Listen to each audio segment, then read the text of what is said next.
Je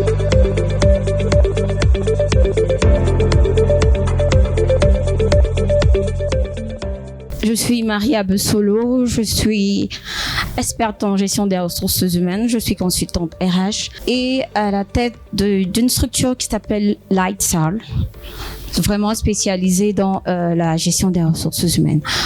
On est là pour parler de networking, ça veut dire réseautage. Je vais vouloir le ramener un peu terre à terre en prenant le cas spécifique de l'événement auquel nous sommes en train de participer. Quand on participe à un événement, on vient pour deux choses, donner et recevoir. Recevoir quelque chose des autres et leur apporter ce que nous on a en retour. Ça, c'est le premier objectif. Ça voudrait dire que quand vous partez de chez vous pour venir assister à un événement professionnel annoncé comme celui-ci, vous devez déjà savoir en amont les personnes que je voudrais rencontrer. Si le directeur général de la CNPS était présent, je lui aurais remis ce que j'avais préparé pour lui. Ça veut dire que j'ai pensé l'événement en sachant qu'il aurait été là. Je lui aurais remis. S'il était là, je lui aurais dit ce que j'avais directement préparé par rapport à lui, par rapport à un projet que j'ai. C'est des personnes qui ne sont pas toujours en conférence comme celle-ci. Vous avez des personnes difficiles à voir vous avez des personnes super occupées qui sacrifient parfois toute une journée pour assister. Là, vous avez le DG de MTN, par exemple, qui est là. C'est une aubaine. Si je payerais 24 900 francs juste parce que je l'ai vu dans une affiche et je sais que c'est difficile de le rencontrer dans le protocole normal de son entreprise. J'assisterai à l'événement parce que j'ai un objectif. Je veux avoir 10 minutes de son temps. Je sais pas si je me fais comprendre. Donc, quand vous venez à un événement, dites-vous toujours en amont, je veux déjà rencontrer qui? Cette personne-là, s'il m'accorde 5 minutes de son temps, qu'est-ce que je lui dis? Cas pratique. Il y avait Monsieur Kalkaba. J'ai vu qu'il y avait KDI comme sponsor. Donc, je suis venue avec un ouvrage dédicacé pour lui et pour lui expliquer que je voudrais faire un audit de sa structure. Ça, c'est clair. J'ai eu 5 minutes, je l'ai marqué, il a accepté. Je lui ai donné 2-3 ouvrages que j'ai écrits. Il m'a dit, je vous contacte après. Ça, c'est clair, cas pratique. C'est le résultat. Je n'aurai pas une autre session où je verrai Monsieur Kalkaba, peut-être à la télé. On est d'accord? Donc, ça c'est d'un. Deux, vous avez des outils de networking que vous devez marcher avec. Vous devez avoir vos cartes professionnelles. Si vous n'avez pas de carte, quand je dis carte professionnelle, je parle de carte de visite. Vous ne pouvez pas venir à un événement comme celui-ci et juste vous dire, s'il vous plaît, j'ai pas oublié. En fait, j'ai oublié ma carte. Je peux un peu écrire sur un papier. Non. Il n'y a pas de je peux un peu écrire sur un papier. Vous pouvez avoir votre carte de visite. Ça peut comprendre, vous l'avez oublié, ok. Mais si vous êtes la personne qui veut le service, vous devez donner à l'autre l'opportunité de voir que vous êtes sérieux. Même si vous êtes stagiaire, même si vous êtes débutant, vous pouvez au moins écrire sur un format, je veux dire sur une carte de visite stagiaire avec votre numéro, votre CV. Ça marque. Vous avez dans la salle, et je parle peut-être aux jeunes, des DG qui sont là, assis là, qui sont passés devant vous. Vous êtes assis, vous n'avez pas de stage. Rapprochez-vous de l'un d'entre eux. Par exemple, si j'étais stagiaire, je proposerais peut-être déjà des MTN. Monsieur, je peux venir faire un stage, même si c'est gratuit, même si c'est pas payé. J'en ai juste besoin pour un mois. Parce que voilà, je lui explique mon projet 2 minutes.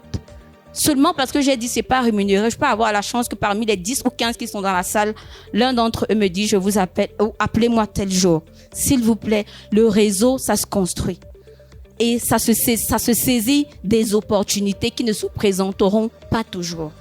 Quand vous êtes entré tout à l'heure dans la salle, on vous a remis un carnet. Je prends le carnet. Le carnet là peut me rendre un peu plus riche que je ne le suis. Pour quelqu'un qui est venu à un événement avec un plan, ça ce n'est pas un bloc-notes. Ça, c'est des images et des photos.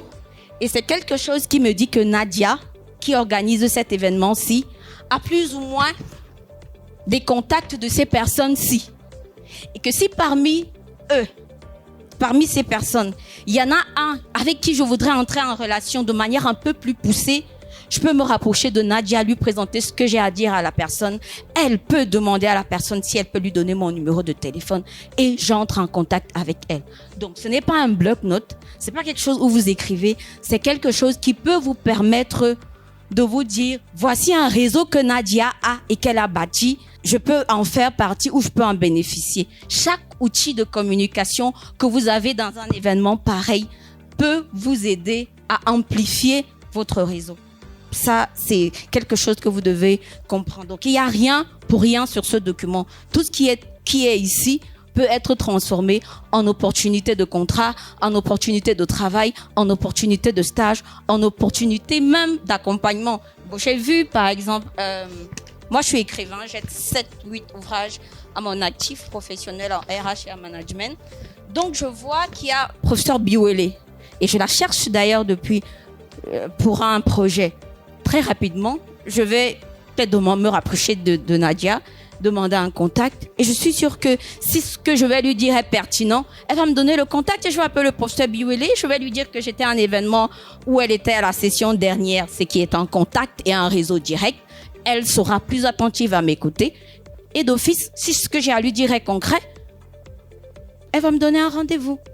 Quand des personnes et des personnalités assistent à des événements, elles sont naturellement disposées à accepter, soit à donner leur contact, soit à donner leur numéro, soit à vous dire quelque chose. Ce qui n'est pas toujours le cas. Je ne suis pas sûre et certaine que si vous rencontrez le directeur des ressources humaines de Nestlé en plein goodies, est-ce que il va vous donner son numéro de téléphone aussi facilement? Je pense pas. Mais si je viens, comme je vais venir tout à l'heure, lui dire, monsieur directeur, j'ai besoin de ta carte parce que là, je vais t'envoyer un plan de formation de délégué du personnel. Si c'est que tu ne l'as pas encore fait, je suis en train de lui demander déjà d'ailleurs, comme vous voyez. Donc, je vais le faire, je vais envoyer. Et c'est ça le réseau. Ne vous amusez pas avec. Il va me donner sa carte, je vais lui faire le mail, je vais envoyer mon plan de formation de délégué digital et physique. Si ça l'intéresse, je crois que ça va l'intéresser. Et j'aurai mon réseau. Ou j'aurai ce que je veux.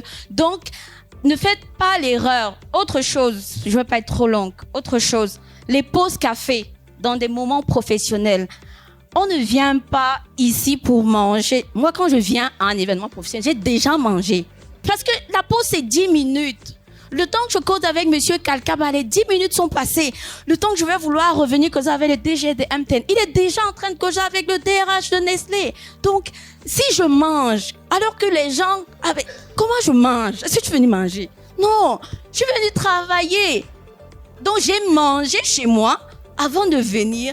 Et quand je viens, je sais que je dois capitaliser chaque minute. D'ailleurs, que je dois convaincre la personne qui m'a convié à son événement pour qu'elle puisse me recommander dans un autre événement. Donc, si je ne suis pas venue blaguer, je ne sais pas si je me fais comprendre. Ça veut dire que quand vous êtes à un événement professionnel, le réseautage, la pause café, ce n'est pas une pause pour le café. En fait, on n'a pas envie de dire pause réseautage. Mais ceux qui savent ce que veut dire pause café sont en train de faire le réseautage. Mais ceux qui veulent juste manger vont manger et s'arrêter à ça et perdre un temps fou. Donc, deux, quand vous venez à un événement, j'ai vu des jeunes en train de faire des selfies. Comment? Pourquoi? Vous faites des selfies, pourquoi? Attendez, les grands vont partir, vous allez rester faire les selfies après. Ils sont en train de vous observer, ils sont en train de vous regarder, ils sont en train... Qu'est-ce que vous faites? Je prends un cas. Vous êtes venus en groupe et vous prenez la pause déjeuner en groupe. Comment? Toi, tu es venu avec des étudiants de l'IA et vous êtes 4. Et vous êtes encore 4 à prendre la pause. Comment? Il va t'apporter quoi? De direct. Va essayer d'entrer là où tu vois le DG de MTN, celui de Nest. Il va dire, mais vous parlez de quoi, monsieur? Reste là. Entre dans des endroits. Discute avec des gens, même si tu as l'air de gêner un peu, mais ne reste pas avec des personnes avec qui tu es venu. De deux, quand vous arrivez dans un événement professionnel, vous devez au moins, si vous ne rentrez pas avec le numéro de téléphone de quelqu'un, vous devez au moins rentrer avec le numéro de téléphone de votre voisin. Ça veut dire que le DG de MTN qui est là doit au moins rentrer avec la carte On se comprend? Moi qui suis assise là, j'étais assise avec cette dame. Je peux vous dire que je sais, après m'être assise à côté d'elle, je lui ai demandé ce qu'elle fait et tout. Je sais qu'elle fait dans la prise de parole en public, les formations. Je sais qu'elle a une jeune entreprise. Je sais que si j'ai besoin de leader, formation en leadership et X, son cabinet peut m'aider. J'ai pris son contact. Je lui ai donné le mien. Est-ce que vous avez la carte de votre voisin? mon temps est terminé. On va s'arrêter là. Et bon.